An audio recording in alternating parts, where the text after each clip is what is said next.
You're listening to Financial Advisor Marketing, the best show on the planet for financial advisors who want to get more clients without all the stress. You're about to get the real scoop on everything from lead generation to closing the deal. James is the founder of theadvisorcoach.com, where you can find an entire suite of products designed to help financial advisors grow their businesses more rapidly than ever before. Now, here is your host, James Pollard. Top of the morning to ye financial advisors, or afternoon or night or whenever you're listening to this. I don't really care. And if you're in a casino, like what we're going to talk about today, you probably won't even know what time it is. Jonathan, did you know that casinos don't have clocks? They don't have clocks. Yeah. Oh, yeah, that's right. I've seen that before. They do not have clocks. So they purposely leave the clocks out so you stay in there longer. So a little tidbit there for you. And another tidbit is that a lot of casinos are built in what's called a labyrinth style. So if you've ever been in a casino and you take like a left turn and maybe another left or a right, and you eventually get lost and you're like, where in the world am I? Especially in the big casinos, like the ones in Las Vegas, MGM and the Bellagio and Venetian, all the big hotels and the casinos. You get lost because it's like a labyrinth style. And that's what they want. They want you to get lost. There are a lot of other little tips and tricks, like some casinos place certain machines near the bathroom. So if people go to the bathroom and they come out, they see people winning, right? Or maybe they place them in the depths of the casino where nobody can really access. And they place all the other certain types of machines near the entrances to light up and get people drawn in. Lots of little secrets that not many people know about casinos. And by the way, I want to mention, I've been adding a lot of financial advisors to my email list recently, and it seems like a large percentage of these advisors are new. And when I say new, I basically mean that they have 1 year of experience or less. So if you're listening to this and you're a new financial advisor, I want you to know that I offer an MP3 audio download, which is literally called Your First Year as a Financial Advisor. And it gives you a lot of important information that you want to know if you're new. And if you haven't gotten that by now, make sure you get it. And it's good information. If you're a new financial advisor, seriously, go to theadvisorcoach.com and click the tab at the top, which says for new financial or for new advisors is what it says. Or you can click the products tab. Either way, you'll find it. It's right at the top. So if you're a new advisor, I've made that specifically for you. Don't miss your chance to get it. Now, today we're going to talk about casino marketing and how it can apply to financial advisors. So, Jonathan, what's your take on casinos? Are you a regular patron or never been? I like my money, bro. I like to keep my money, so I stay away. No blackjack or poker even? No, nothing. Okay, because those are the only two that you can have not a significant edge, but at least a little edge. So, poker, blackjack, that's what you want to do. But I have been to tons and tons and tons of casinos. I've been to Foxwoods, Mohegan Sun, the Atlantic City, the Hard Rock, even the little ones out in the middle of nowhere, like in Pennsylvania and the Arkansas Dog Track. I've been to a bunch. And it's not because I'm a gambling addict, Jonathan. Yeah, I was starting to wonder. No. One of my very first jobs was working at a casino. And those were all business trips. I'm going out and learning about these different casinos. I had a great time. So the story behind this, I'm not going to spend much time on it, but my family, they were and they still are, they're heavily involved in harness racing, and they're heavily involved in the casino industry. And I mean, not so much anymore, but they were back in the day. So I basically grew up around the racetrack and the casino. So that's what I did since I was a youngin'. Grew up and hung around the casino and the raceway, and I was there. Now, of course, you can't go in and work at the casino until you're 21, but I was going in and out and going up and learning the ins and outs and the ropes and listening to the conversations at home. Basically, how do we make the raceway better? How do we make the casino better? How do we have our horses win? So on and so forth. So that's what I grew up with, Jonathan. Interesting. In case you didn't know, well, if you don't know, now you know. That was my childhood. And for example, the raceway was also on state fairgrounds, which means that every single year when the fair would come to town, where they would get a little county fair, was actually the state fair, I would be working. 12 years old, 13 years old. I'm sure they violated some type of child labor law because I was out there working. And my uncle, I mentioned him on previous podcasts, he had several businesses, but he had a business which he would set up at the fair, and I would work for him when I was like 14, 15, 16. Well, I worked in and around that stuff for many different years. And when I got old enough, I got a job at the casino in the marketing department. So it's a shocker, right? Me, of all people, doing marketing. And it was a pretty cool experience because I got to meet people from all walks of life. I got to meet people you wouldn't believe, people who blew $20,000 per night, these super rich people. And I've also met people who are on welfare and they spent their last dollar. I've even met suicidal people in the casino. The stuff that you don't really hear about or think about, everything happens between those casino walls. I mean, people get suicidal. Crazy stories. We even had a lady, she had a glass of vodka and she threw it down on the ground and she had a Zippo lighter. You know what I'm talking about, Jonathan? The Zippos, where the flame doesn't go out. She threw it down.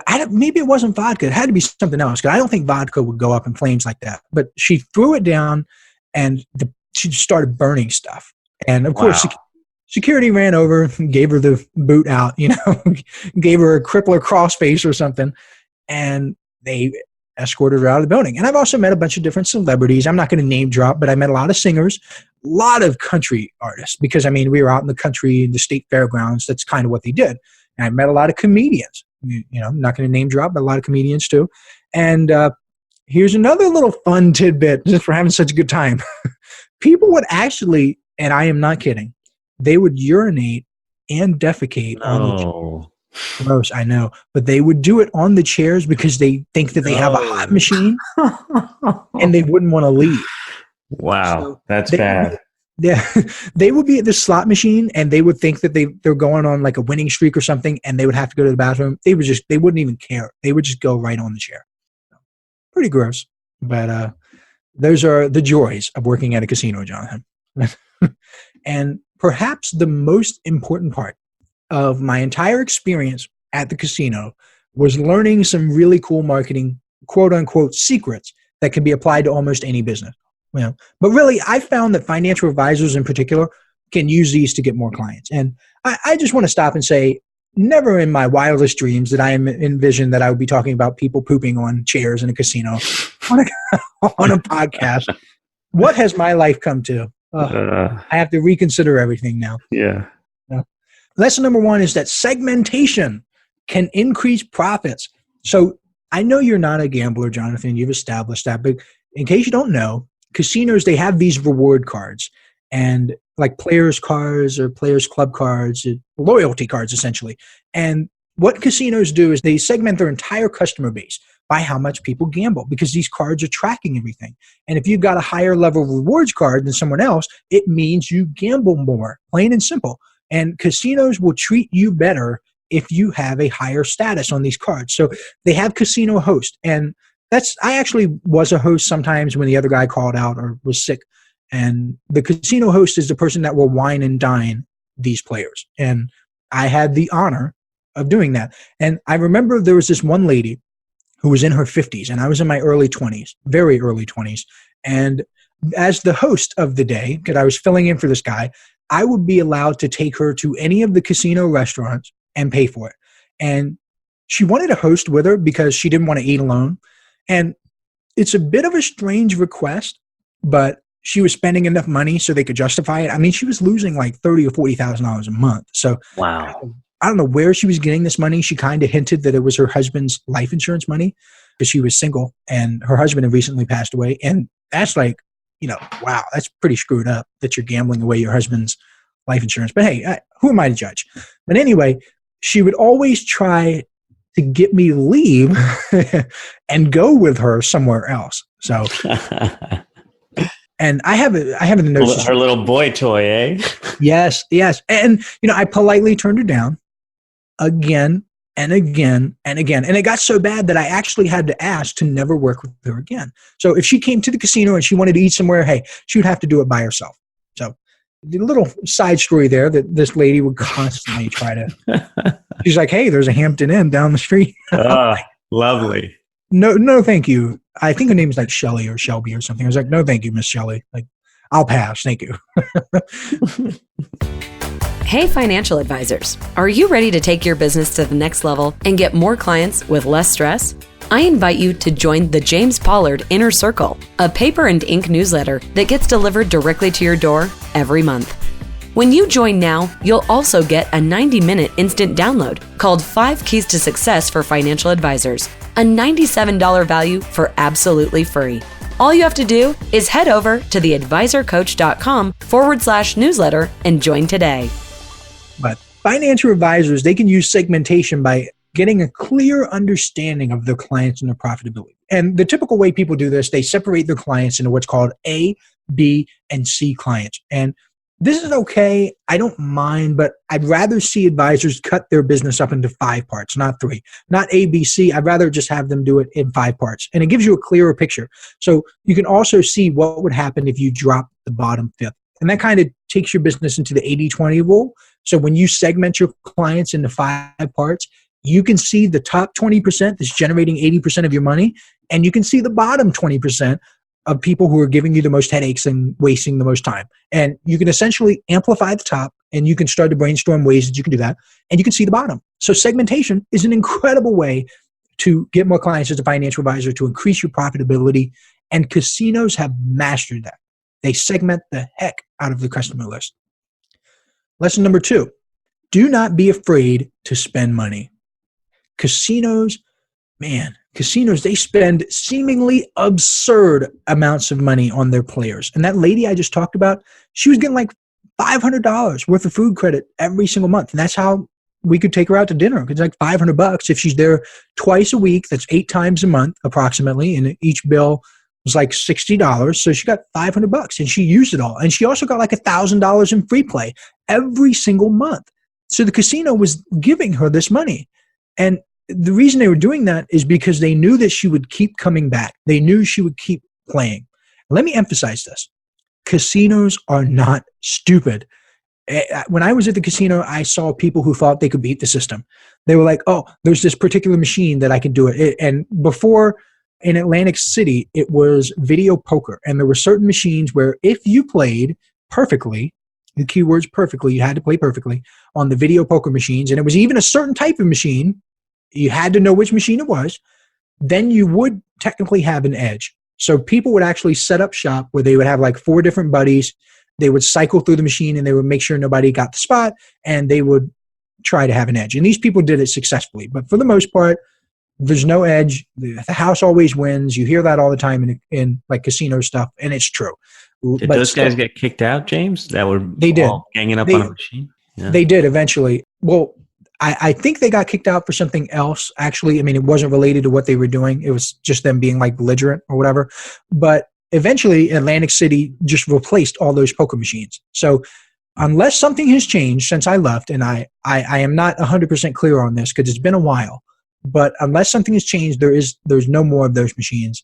You can't find an edge on video poker. I could be wrong. I'm sure someone's going to email me and just some person, but that's just my experience. But yeah, people all the time, they were like, oh, if you do roulette this certain way, you're going to get an edge. Or, oh, I know this particular machine pays more, so I'm going to spend my money there. Or I've got this secret hack for Baccarat or whatever that's going to give me an edge. And it's all admirable that people are optimistic and they think it's going to work. But again, casinos aren't stupid. They're really good at this stuff. If they're giving you free play, if they're giving you dining credits and stuff like that, or vacations or football tickets, I've seen it all. If they're giving you that, it's because they've mapped out a formula which predicts that your value will increase if they do it. They're really good at that stuff. And who else is good at that? Credit card companies. I mean, I've had people ask me, because I'm in financial services marketing, they say, why do I keep getting all these credit card offers? Because it works. Oh, well, I never respond to it. Maybe you don't, but other people do. And that's kind of what it is with casinos and all of business. If I make an offer to the financial advisors right now and I give them a URL, I know that not every single person is going to go to that URL, but I have mapped out my process, and I know that by doing a certain thing or providing a URL, it is going to improve things for me. The same happens with casinos, and the same thing should happen for financial advisors. You want to get your game tight. And the lesson is that you shouldn't be afraid of spending money if you want to grow. And I remember one financial advisor told me he didn't send birthday cards because his client, he He didn't send them because he thought the birthday cards were too expensive, Jonathan. What?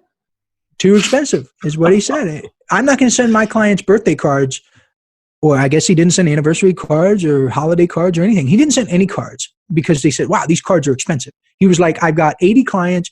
Each card's going to cost me like $3. I don't want to spend $240. That's what he told me. And all I could think was like, wow, you are really freaking stupid because you haven't mapped out the lifetime value.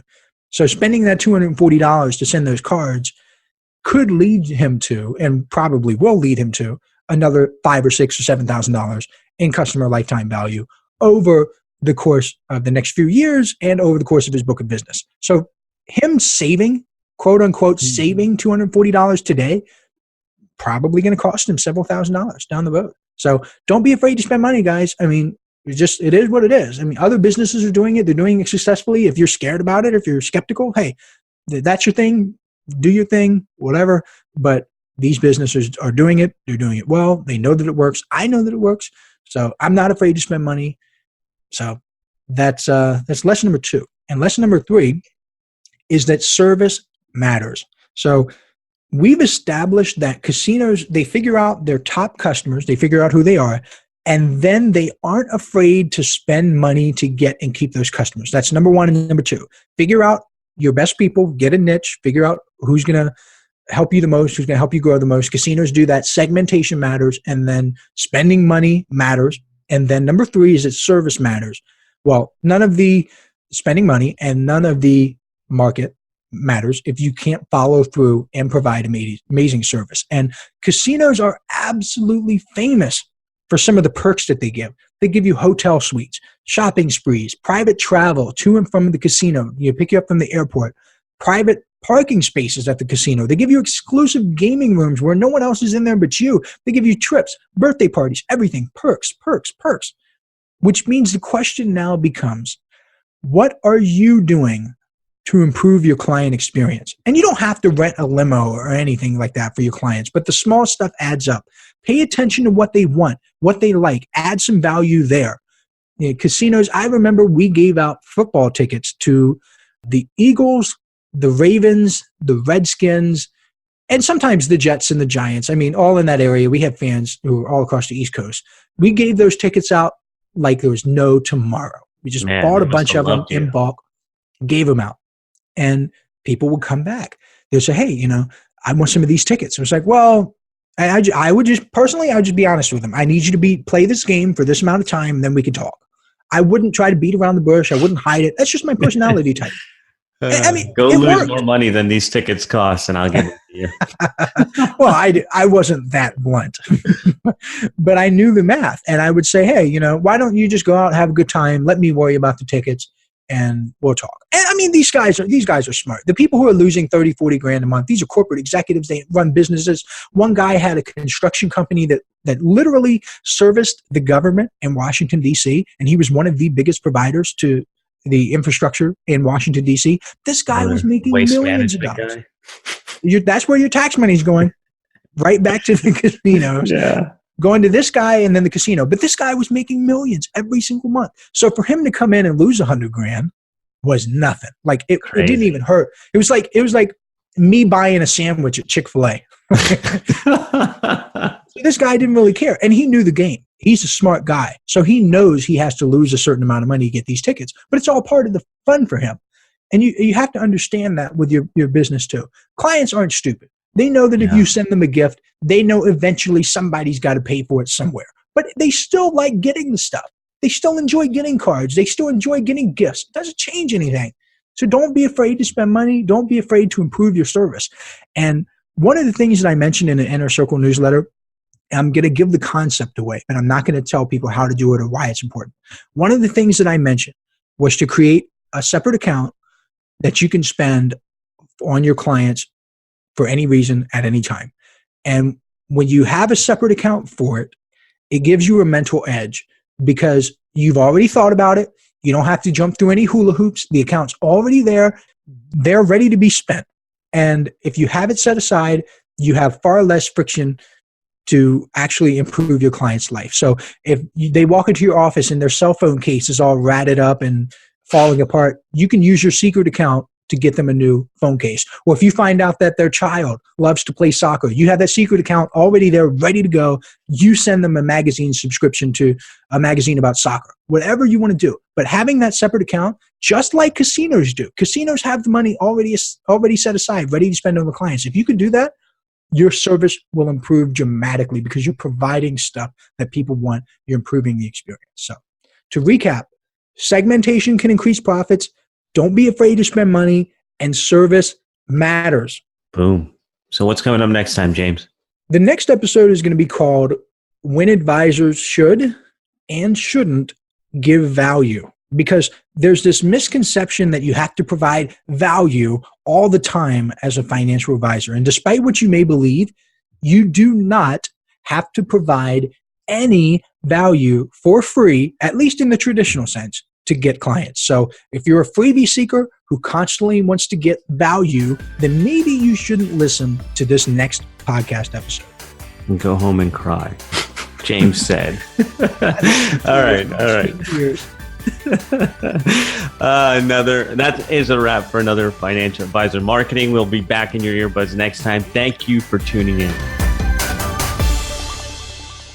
This is thepodcastfactory.com.